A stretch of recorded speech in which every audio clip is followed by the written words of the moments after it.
Okay, now we move on to question 3 over here. As you can see, this is about what happened during and after a training. Okay, so you can see over here during and after a training.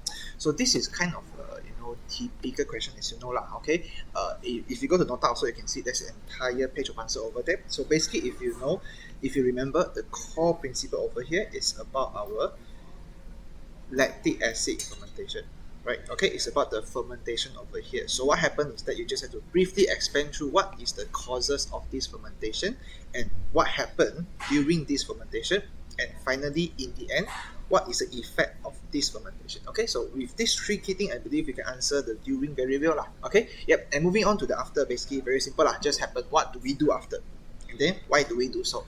Okay, yes. So let's just go through together one by one. Let's start from during. Okay, yes, so very simple. If you go to during, you can see basically we are having what? We are having lactic acid fermentation. We are having lactic acid fermentation. And what is the causes behind this lactic acid fermentation? Yes, first of all, it's because we have a high oxygen demand, oxygen requirement increases immediately. If you remember the graph, if you remember the graph going like this, right? This is because when your body starts to run, they actually need a lot of oxygen, but you cannot meet the oxygen demand over here. Your supply is so slow, so that's why you create a so-called gap over here. So yes, it's because of your oxygen demand increasing immediately to supply more energy. Yes, because you are already running, you are already in the exercise, you should have more energy. Yep. So because of that, there is a lack of oxygen. There is a lack of oxygen occur, and we usually call this what? What is a lack of oxygen? We call it 我们欠那个 oxygen, right? We owe the oxygen, so this is oxygen debt.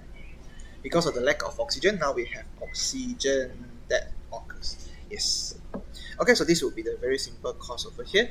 Now move on to what happened. So what happened during the process? Yep, what happened? If you remember, the typical way we'll go lah, basically we talk about the oxygen, we talk about, this is about the oxygen already, we talk about the glucose, we talk about the energy and the product. Okay, so for the so-called glucose, we already done the oxygen part, so we now talk about the glucose. So the glucose, very simple. Glucose is broken down incompletely,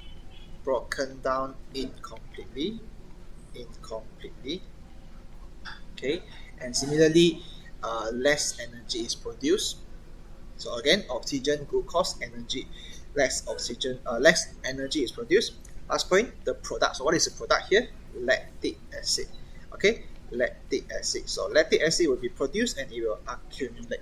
Okay, so this is about what actually happened in the process.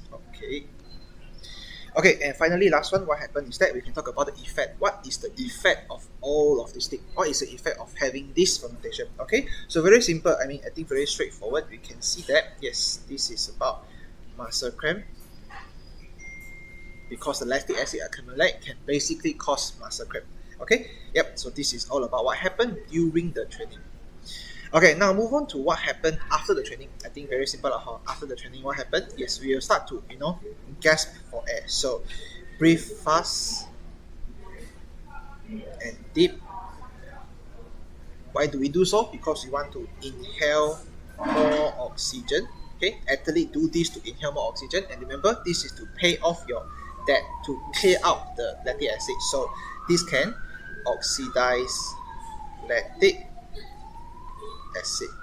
Okay, so this is what happened after the exercise. Okay, that's it for the first question.